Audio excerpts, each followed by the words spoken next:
Hello, I'm Dave and this is FIVER, out once again for a walk in the countryside.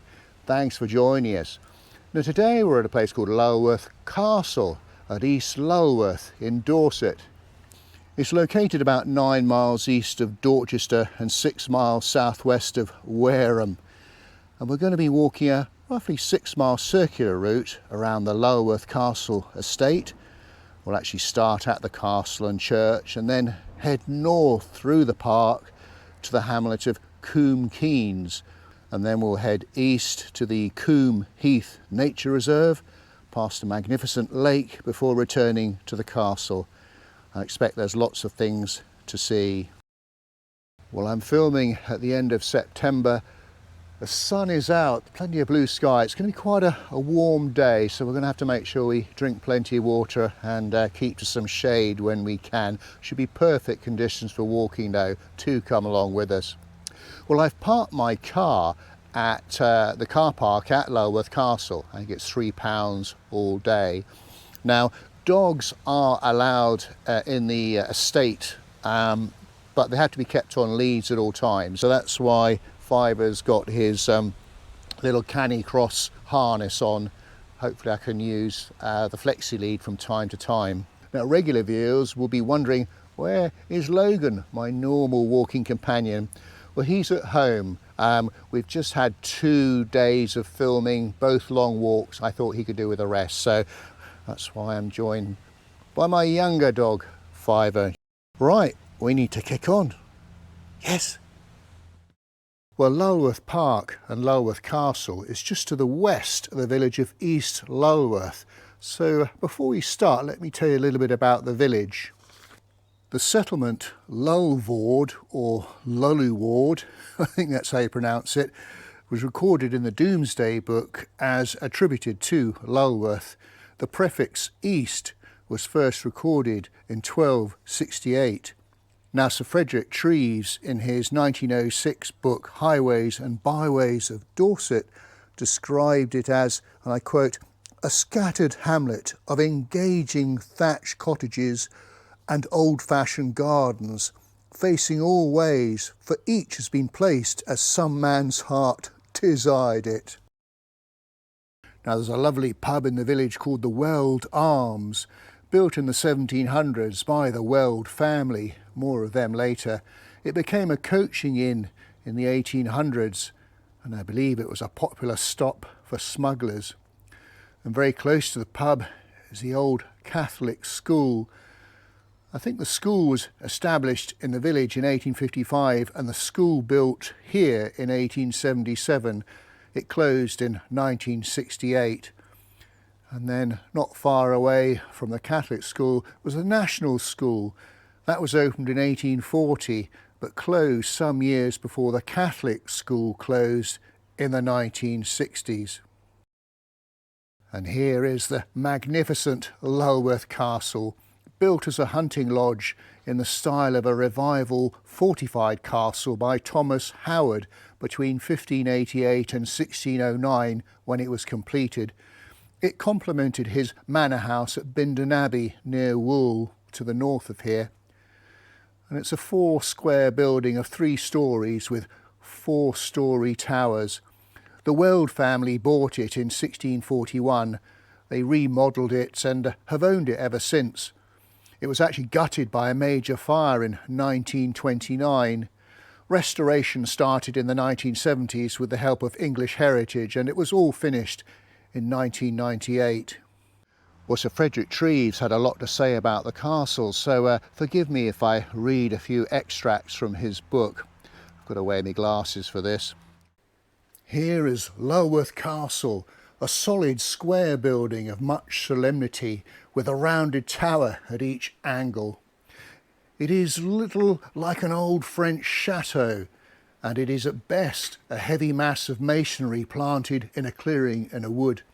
Within sight of it is the more ancient Celtic castle of Lulworth Flowers Barrow, and between the old stronghold and the new is interposed nothing less than the history of the world. The castle of stone was erected at the commencement of the 17th century. A Weld built it, and the Welds still live in it today. In the Civil War, it was garrisoned for the king, but was seized and held by the parliamentary soldiers who treated the place ill and left little lead upon its roofs. Several kings of England have stayed within its walls. James I came hither to escape the plague raging in London. Charles II visited the place in the guise of a royal pleasure seeker, while finally George III and his family, during their sojourn at Weymouth, honoured the castle with a visit in the capacity of trippers. On the 30th of August 1929, a fire broke out in the upper rooms and spread rapidly till the whole castle was in flames. Fire engines hurried from all the neighbouring towns, but the water supply gave out and a pipeline to the sea 2 miles off proved ineffective. The castle was completely gutted, but by the energetic work of the owner and neighbours, many valuable pictures and pieces of furniture were saved. Another outbreak started on the 2nd of September, but was soon extinguished.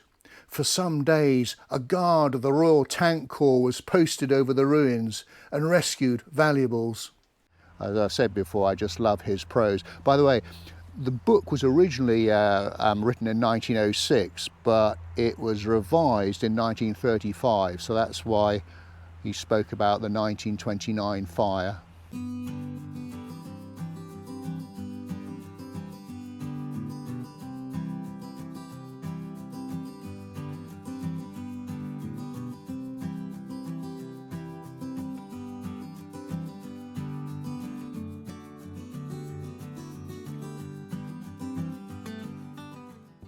And this beautiful church here, the Church of St Andrews. Now, it was originally the centre of the parish until the end of the 18th century, when a number of the village houses were removed outside of the park walls, and initially the church building was reduced in size. Only the 15th century tower remains from those days, but the church was effectively rebuilt in 1862. I think it's got 3 bells. Okay, well, we'll have a little peep inside. There's the font on my left. I believe that dates back to the 15th century. This is just underneath the tower. A terrific wooden door. And just walking through the nave, there's a wooden pulpit on the right, and then heading into the chancel with quite a beautiful organ on the left-hand side there, and a terrific window above the altar. I don't think there are any stained glass windows in the church though. Beautiful building nonetheless. I know regular viewers love to have a look at the kneelers, so let me show you a few of them that are here. Now, just 200 yards to the west of the castle is Lulworth Castle House, that was built to replace Lulworth Castle by Wilfred and Sally Weld, owners of the estate at the time, when it proved impractical and unaffordable to proceed with plans to fully restore and rebuild the castle. It was all completed in 1977. Now, just to the north of the castle is St Mary's Chapel, and I believe it was the first Roman Catholic church to be built in England since the Reformation under Henry VIII in 1786. King George III actually gave Thomas Weld, I think the Weld family were Catholic, permission to build a Catholic chapel, provided that it didn't look like a church. I think he actually said, build a mausoleum and you may furnish it inside as you wish. So it's designed to look a bit like a classical garden building with a central dome space. Now, Treves mentioned the Royal Tank Corps, I should mention that the area around here is dominated by the barracks of the Royal Armoured Gunnery School, and a huge area of the gunnery ranges is nearby. And at certain times, some roads around here are closed when the range is in action, so watch out for red flags.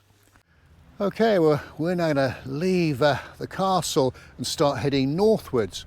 We're actually in the middle of a medieval deer park, which originated in the 13th century when the de Newburgh family owned the estate. If you look on a map, you'll see Park Pale, and it encloses a sort of trapezoidal area of about 216 hectares.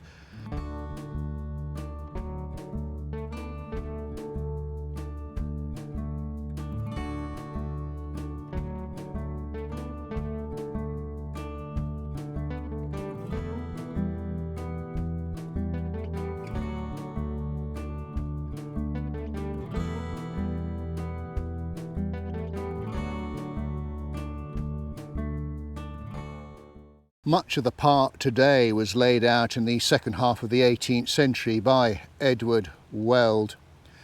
And the formation of the park actually involved the destruction of part of the old village and the building of new cottages in the 1790s to the east. So the present village of East Lulworth only has about 5 buildings from the 17th century, with the rest from the 18th century onwards. Oh, isn't that quite gorgeous? Now this is the Park Lodge, which dates back to the 17th century, with the wings added in the 18th century. Looking quite stunning in the morning sunshine.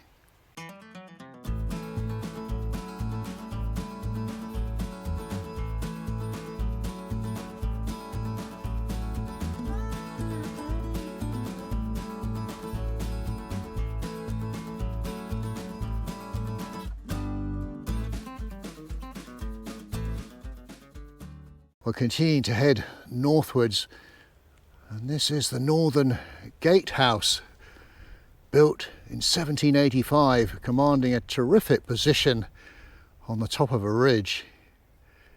Looks quite magnificent, doesn't it?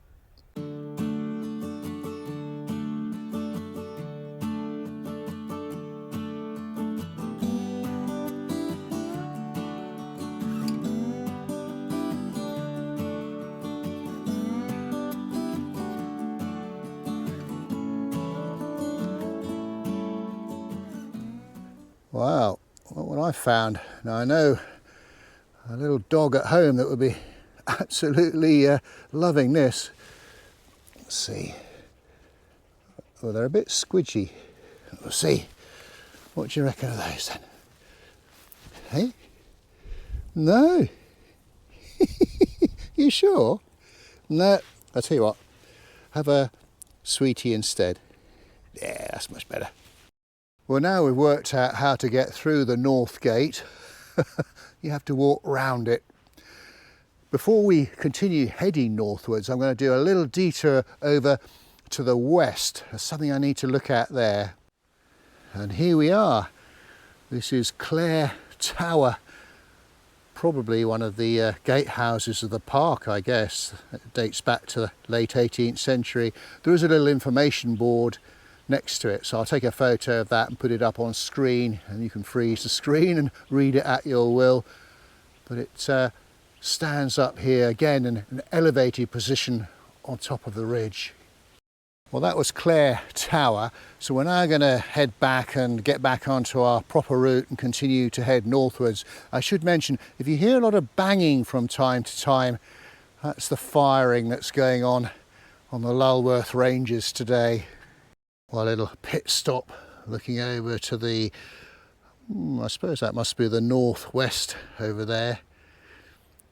It's strange, there's quite a wind today from the southwest, which is a prominent wind here, yet those wind turbines over there, none of them seem to be in operation. There you go. Well, we're continuing to head northwards. Looks like we're on a section of the Hardy Way, which is that 220-mile long-distance path that winds its way through Dorset, connecting places that have got a link with author and poet Thomas Hardy. Of course, it starts at Higher Bockhampton, where he was born, and finishes at Stinsted Churchyard, where his heart is buried. Our little pit stop for a drink. It's that sort of day. I think he's enjoying that, don't you?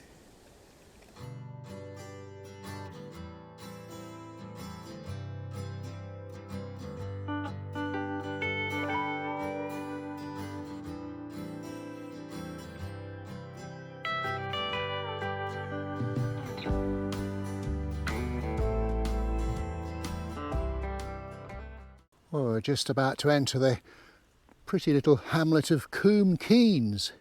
It's very small. I think there's only about 22 houses here. It was mentioned in the Domesday Book. Coombe means valley, and the Keynes bit is from the de Coombe family, who were lords of the manor in the 12th century. I think that family, well, their name became known as Keynes, died out in the 14th century. In 1641, Humphrey Weld bought the estate, and it remained in the Weld family until the process of selling off the two farmhouses, farm buildings and cottages began in 1975. But it's always been small. I mean, by the late 18th century, there were just two farms and a brickworks here, and there might indeed have been a lost settlement to the east of the present hamlet. And this is the little village green. You see there's a tap there. It's actually a communal tap that was still being used by everyone in the village in 1933. I think only the dairy farm and the vicarage had their own water supply. Oh, what a pretty church. It's the Holy Rood church, once the centre of a medieval village, and it's now the last building south in a much reduced hamlet. There may have been a Saxon church on the site originally, I'm not sure. The chancel arch and west tower are from the 13th century, and the rest of the church was rebuilt between 1860 and 1861, when the rector of nearby Steeple managed to persuade Joseph Weld to restore it as it had become dilapidated. So it's a sort of Gothic revival building with a nave, a chancel and a porch. I think it's got 3 bells. It was closed in 1970 and deconsecrated in 1974, but with the help of the Weld family, the villagers bought it in 1981, and it's again very much a part of village life, run by the Coombe Keynes Trust charity. So the trust owns the church, but not the churchyard. I think they have harvest suppers and summer barbecues and talks and that sort of thing here these days. What a sweet little church. Now there's a lovely lady inside doing all the cleaning, so I don't want to disturb her. So I'll put some footage up with some atmospheric music so you can see what it looks like inside.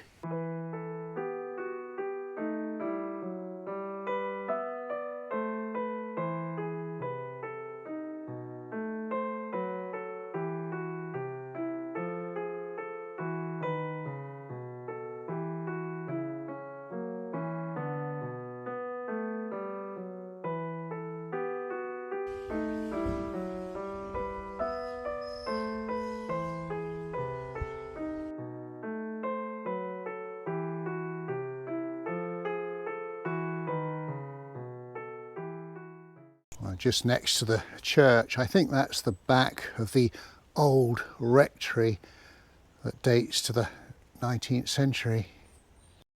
Well, how about this for a splendid view? And we're now going to head a sort of easterly direction out toward Haremere Wood, and then we'll make our way through the Coombe Heath Nature Reserve before we'll come across a rather magnificent lake.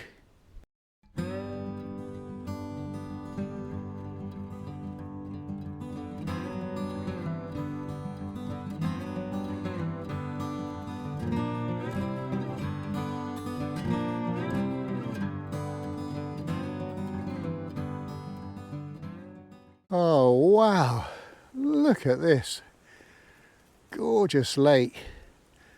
And I read that the lake was actually created in 1837 for the purpose of model boat testing for the Admiralty.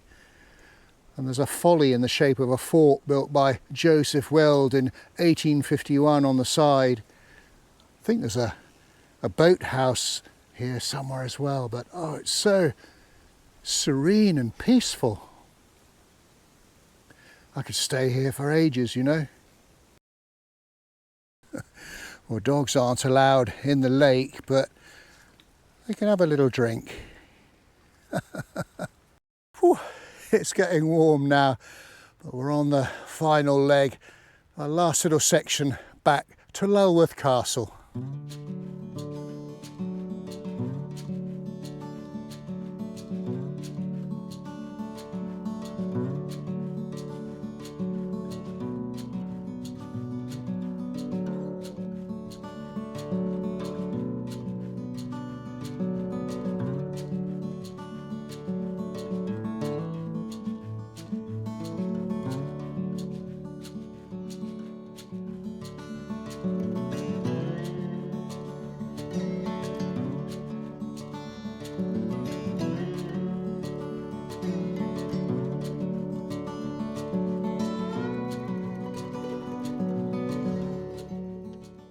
Well folks, we're back at Lulworth Castle at the tea rooms for a cup of tea and a slice of cake, and we've got some special ice cream for dogs.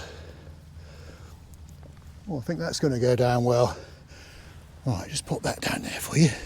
There we go.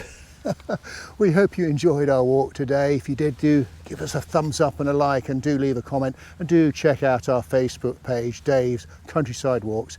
We've had a super walk today and the weather has been glorious. So until we meet again, thanks for watching and cheerio. Good boy.